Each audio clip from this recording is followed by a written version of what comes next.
Welcome to the Headley Highlight Show's Headley Headspaces. And this headspace is called Your Party, Jeremy and Zarah. What's going on? Now, before I jump into my headspace, Your Party, Jeremy and Zarah, what's going on, I want to first say thank you to everyone who has been liking, sharing, commenting, donating on my channel.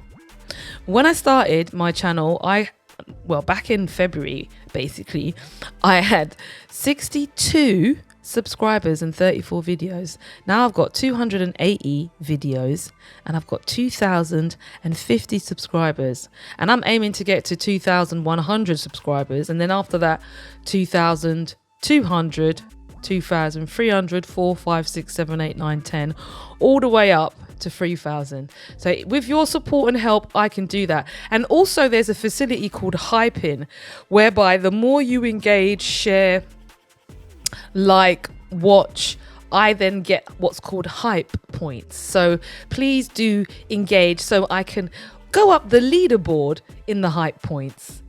Also make a donation at deniseheadley.com, which is my website, and that's also the name of my YouTube channel. And click the notification bell and select all, and you'll see all of my uploads as and when I do them. So now that I've done that preamble, let's jump straight into this headspace. And this headspace is called, like I said earlier, Jeremy Corbyn. Oh no, it's not called that, is it? Let me just remind myself what it's called. Be assured I'm not a bot. So I've now gone back and replayed the beginning. And what I said was, Your Party, Jeremy Corbyn and Zarah Sultana. What's going on? So for those people who are not familiar with the question or familiar with the party, Your Party, let me just give you a little bit of context. Jeremy Corbyn is a very well-known Labour leader, or he was the leader of the Labour Party before Keir Starmer. Jeremy Corbyn is what's called a conviction politician. When he was in the Labour Party under Blair, he voted against the government, I think, in every single vote that there was cast. He's been the MP in Islington North for over 30 years, and he is seen as somebody who was robbed of being the real Prime Minister of this country because of the elections in 2019. He came very close to being the leader of this country. And he was the Labour leader between 2015 and 2020 until Keir Starmer took over. And Keir Starmer, if you listen to any of my other headspaces, you'll be very clear on my opinion on him. He is a marionette leader. He is the minion of Tony Blair. And he came in with two objectives. One was to remove Jeremy and two was to take us out of Europe. And he achieved both of those. And also his other plans are to take us to war with Russia and to provide never-ending funding to the endless war, which is the Ukraine. So Jeremy Corbyn was effectively hounded out of the Labour Party, and his colleague Zarah Sultana was also on the receiving end of backbiting in the Labour Party. She's left in her opinions, very vocal, and she's had the whip withdrawn. But she was elected in 2019 and was re-elected at the last election. And she represents Coventry South. So the two of them, along with some other independent MPs, have decided to form a party called Your Party. And this party is seen as the antidote to right-wing parties such as Reform, the Labour Party, the Conservative Party. And because there isn't a significant alternative left party, there's the Workers' Party, which I'm a part of, but that doesn't have the same degree of reach and awareness as a party that will be headed by Jeremy Corbyn. And when the party was launched earlier this year in July, it received 800,000 expressions of interest. They agreed that their name would be Your Party as an interim name. And they also agreed that they were going to have a conference in the autumn, in the conference season, because we already know that Reform's had their conference. The Labour Party is having their conference, I think it's in Liverpool, in the next couple of weeks. And then there's going to be the Conservatives, and no one's basically paying attention to the Greens or the Liberal Democrats. So for a lot of people who are politically isolated, they're in the cold because the Labour Party now doesn't really represent anything in relation to left-wing politics, and they're a warmongering business, nothing wrong with business, but they're just more concerned with business and huge businesses, mainly tech, AI tech companies. But essentially, they're not really concerned with the issues that are happening with working class people. And this party is effectively seen as an antidote for those people who used to be signed up to the Labour idea and the Labour Party. Now, there appears to have been some difficulty with the early stewardship of the party. According to the Financial Times, Mr. Corbyn and Zarah have clashed in a dispute over membership and the portal that's being used, and it is essentially, sadly for many people, showing early divisions in the left-wing fledgling party. According to social media reports, this erupted on social media platforms. I think it was also on X, and Miss Sultana claimed that she had been sidelined. She also said that the way things were working within the party, she had been subjected to what she described as a sexist boys' club. On X, she wrote the following, and she wrote this after she effectively launched the membership portal on her Jack Jones without the agreement of the other members of the party. So this is what she wrote on X in justification for her actions. And then I'm going to jump back to the article and we can chew a little bit more over some of the content in there. She says, I want to clarify the situation regarding the membership system of your party, the party she's making reference to. Neither of this week's emails had the dual authorization of both myself and Jeremy. So what took place was that emails went out to those prospective members. According to what I've been able to garner, 20,000 people signed up paying £55 a year, or there was a reduced rate, I think, of £25 a year, and 20,000 potential direct debits at 55,000 is not small beer. So that's what the situation is. So this is a question, if I'm just reading through the lines, okay, this is about data. And this is also about controlling the finances of the party. Anyway, let's jump back onto what Zarah is saying. She says here, again, neither of this week's emails had the dual authorization of both myself and Jeremy. So according to her and Jeremy never signed off on nothing, which was the agreement made at the start of the process. After being sidelined by the MPs named in today's statement, so basically Jeremy put out an alternative statement, and I'm going to bring that to you shortly, and effectively frozen out of the official accounts, so she's got no access to the membership or the cash, I took the step of launching a membership portal so that supporters could continue to engage and organize. So effectively, I think she acted preemptively so that she could engage with the membership, because this is my thinking, and I'm just talking right through this. I do apologize, but I'm going to get back to the statement shortly. But this is my thinking.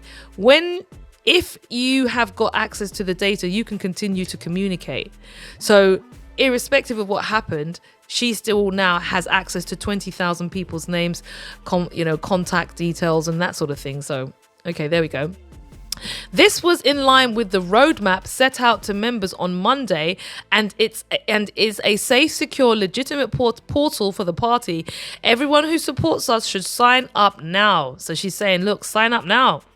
My sole motivation has been to safeguard the grassroots involvement that is essential in building this party. Unfortunately, I've been subjective to what you can only be described as a sexist boys' club.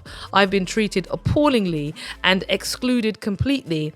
They have refused to allow any other women with voting rights on the working group, blocking the gender balance committee that both Jeremy and I signed up to. I'm not too familiar with what's going on there, but clearly if there's no voting rights and there's no balance, you can just populate the committee with whoever you want to, and then they'll vote in an according manner, which is the nature of politics. It's also important to be transparent about why this situation has arisen. I don't believe members will accept Carrie Murphy, who's she, and her associates having sole financial control of members' money and sole constitutional control over our conference. This undermines the democratic principle we agreed to uphold. She says some other things, but I'm just conscious about the duration of the headspace. But this is what I think is also important. She says, I regret that today's statement has misrepresented the situation. So she's now clearly saying that I'm at odds with the official statement which Jeremy put out. My actions have been consistent with our shared commitment to build an open, democratic and member-led organisation. I will continue to fight for a process where members' money, data and voices are safeguarded, not centralised under the control of one individual. Interesting. I'm calling on Jeremy to meet with me and agree to make public all agreed structures, process and decision-making protocols. Doing this will restore hope to our members and ensure nothing like this can ever happen again. This party is more important than any one person, and we owe it to the movement to deliver a truly democratic and socialist party. And then she says here, no stitch-ups, no coronations, the members must decide. After Miss Sultana launched that post on email, Mr. Corbyn and the other 5 members of the party released a statement, and that's what she was making reference to. In his statement, he says the following: an unauthorized email was sent to all your party UK supporters with details of supposed membership portal hosted in a new domain name. Legal advice is being taken.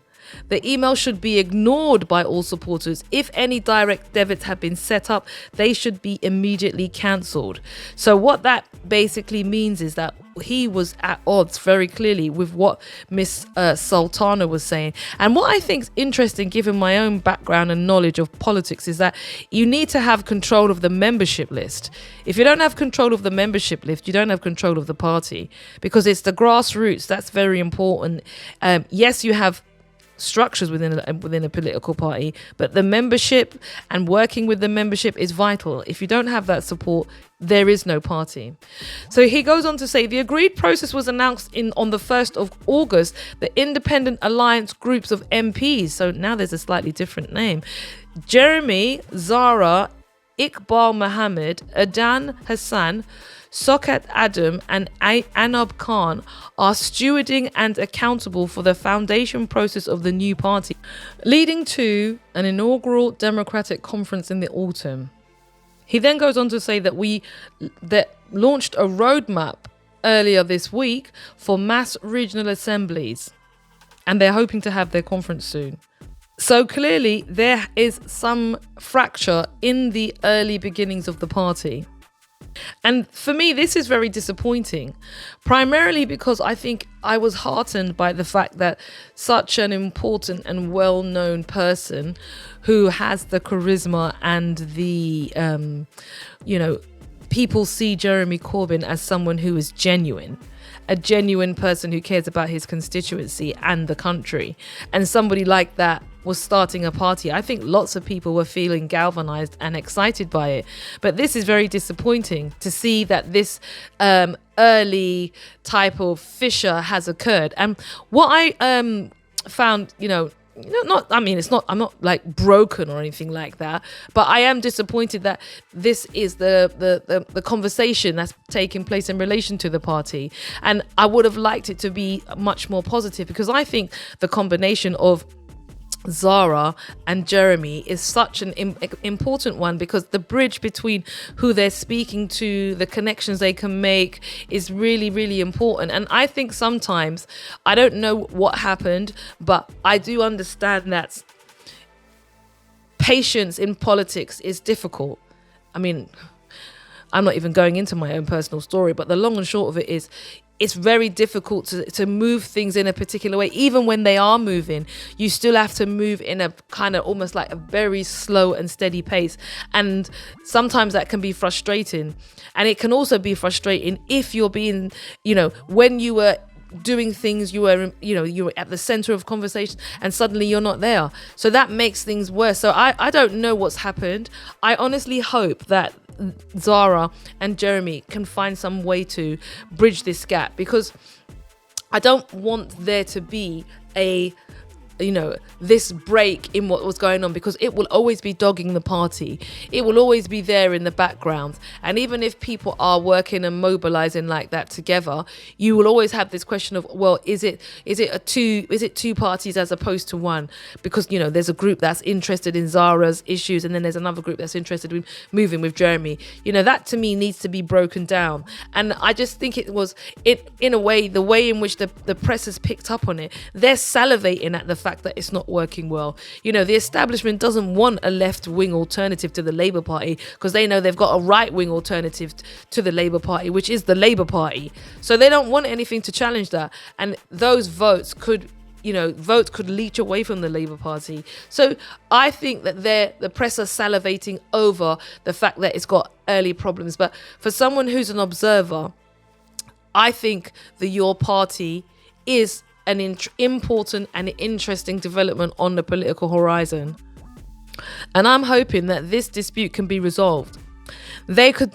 Your party and its leadership could do well to take lessons from the Conservatives.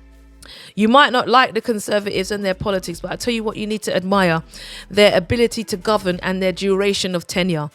They don't just come in, they come in and they stay for generations, and they stay for ages. So the point I'm making is, they obviously have problems, of course they do, but the way in which they deal with those problems doesn't affect the way that they move forward long term. So to maintain their position in a powerful space. So I'm saying, look at all of the other parties and look at their success. It's not a good idea to just always, do everything in the public eye. You have to be able to work your differences out. And people want to see that you can work your differences out, because that's going to give them confidence to be part of your movement. So I don't know what your thoughts are about it. I know a couple of people have reached out to me and said, oh my God, Denise, I was really excited about your party. Not the Workers' Party, the other party, yeah. I was really excited about it. But now I'm clutching my pearls, because it looks like things are just, there's an early fracture in this fledgling movement. So I don't know what your thoughts were. Were you excited? Are you excited? Do you still feel like this can be resolved? What's your thoughts about the way in which Jeremy dealt with the situation and the way in which Zarah dealt with the situation? Do you think this was a coup d'etat within the party, and Zarah effectively was like a junior Ibrahim Touré because she wasn't playing up in this thing? So what do you think?